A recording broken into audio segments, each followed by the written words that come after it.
Hey, what's up everybody, Shinmoke here, and today I just wanted to give you a quick rundown of my experience with Cyberpunk 2077's performance on the Space PS4, on my PC, and a couple of other PCs of my friends, just to give you guys an idea of what you might be getting yourself into if you decide to get the game right now. So I want to start with the PS4, we'll just jump right into it, because that's probably what most people have question marks about. So in terms of pure visual quality, the game actually looks really solid most of the time. I'd say it's comparable to like Rage 2 and Far Cry New Dawn when it's at its best on the PS4, of course. Looking really solid, and it genuinely does look next gen for the most part when the game doesn't have to render itself down to like 720p. But at its worst, I'd say it's like Far Cry 5 levels. I'm trying to just give you guys like a sort of benchmark to work off of. When it's downscaling, you can really see the downscaling and just super jaggedy images, and the ghosting is just horrible. And you know, on the PC, PS4, on everywhere, there's still some like light flickering issues and things like that. You know, bugs all around, really. But in terms of sheer visual quality, it actually does look really solid on the PS4 for the most part. And the real big downside in both performance and in quality is when you're driving around in the open city. If you're driving quickly and it's rendering a lot of things at once, trying to throw a lot at you, the game really starts to chug, and just everything starts looking like a block. And when new objects are being rendered, if that's say people or vehicles or buildings in the distance, you can really see the low poly details for a very long time before you walk up to them. And that's just not on PS4. On PC as well I had that issue. But let's talk about pure PS4 performance. For the most part, it's your decent 30 FPS with occasional stutters here or there. If you've been playing on PS4, you know to look out for this. But it does have to be said that it can chug so hard sometimes, and it's really just kind of embarrassing. When there's dense populations of people, it can get really bad. Like when you're out in the city, I wish you could just turn it to very sparse amounts of people. You've seen that in other open world games actually on the PS4, very few people, like in city streets and stuff. And when you go on PC, it's all flourishing and vibrant. I think that's very deliberate, because here when it's really high crowd density, the game very obviously chugs. And again, as I mentioned earlier, when you're driving around the city, when you're driving around a lot of people, around a lot of buildings, everything's coming at you very quickly, the lighting is shifting very quickly, the game chugs horribly. You get down to maybe 15 FPS at times.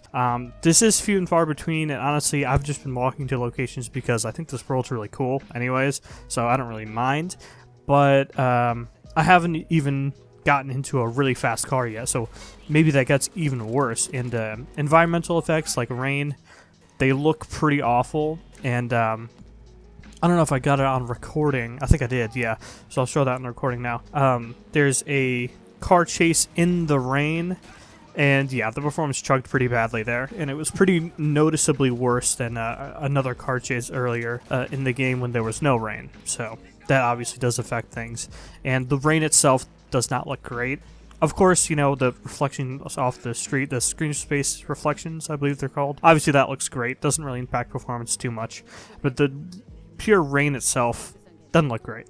But that about wraps it up for the PS4 performance. I mean, they definitely need to smooth it out when it's at its worst. And if you're running this off your base PS4's hard drive, it is not great.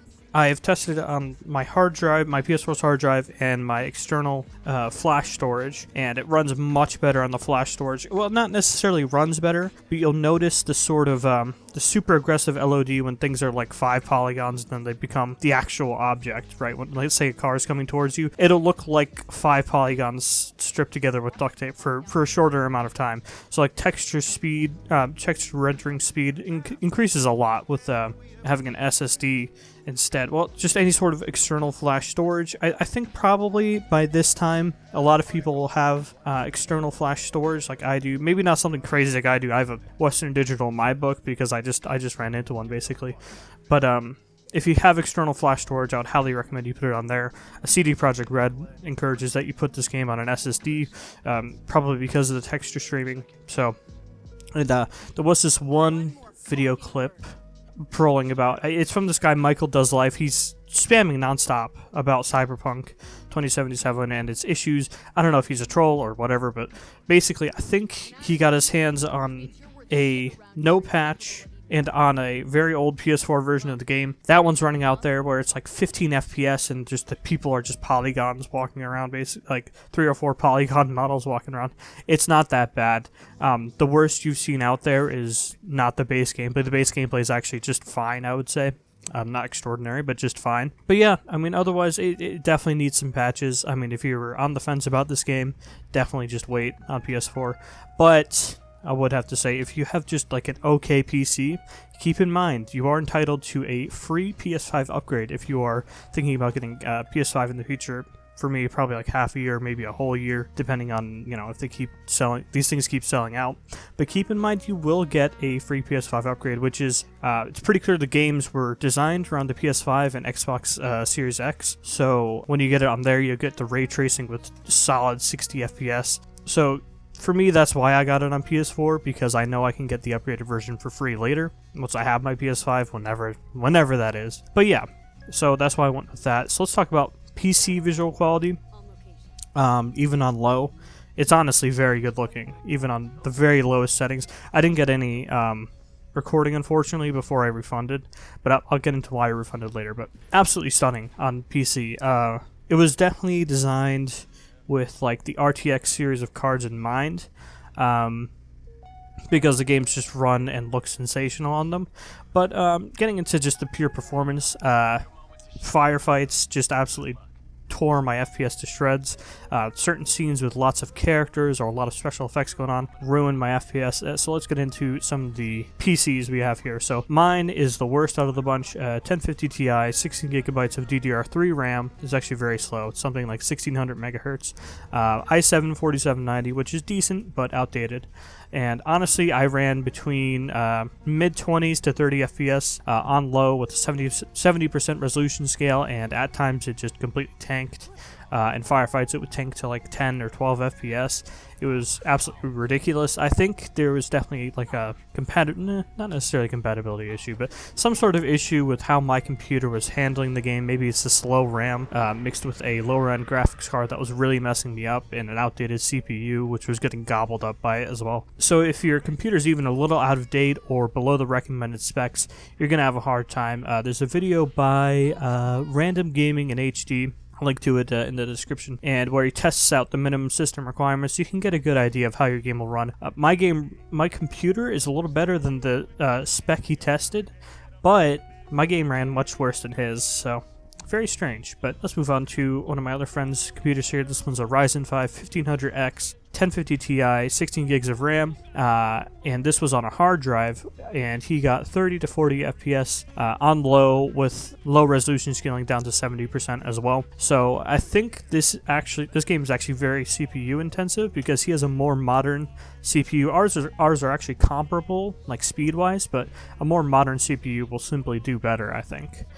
So he was able to hold a little bit above 30 FPS. I would have been okay with a solid 30 FPS, but for me, when it was just going down to 20, 15 FPS, I just couldn't handle it. I was just like, I'll just get it on PS4.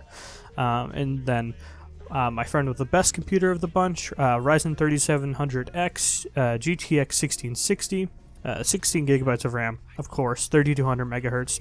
And he got over 60 FPS on low, with frequent dips below 60 on medium, and 30 FPS on higher and ultra settings.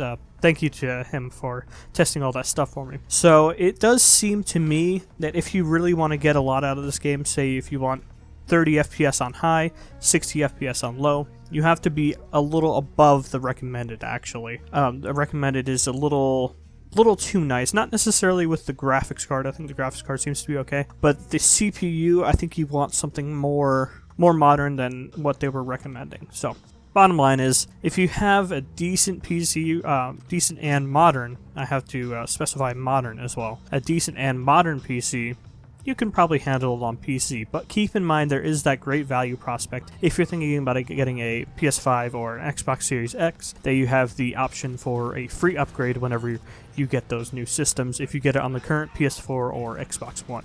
So that's why I went with the PS4, and it's been okay so far. And I do have to say, I am hoping they smooth out the optimization, so keep your ear to the floor about any patches that'll hopefully smooth out performance. And CG Projekt Red, they're known for things like this. The Witcher just had tons and tons of patches until it actually started running well on the current gen systems, well, the last gen systems, when they were only 2 years old in 2015. Keep that in mind. I do think there's more to come out of this game, more to smooth it out. So if you want to wait, you can wait, and I would honestly recommend it on the consoles just because you get that free upgrade.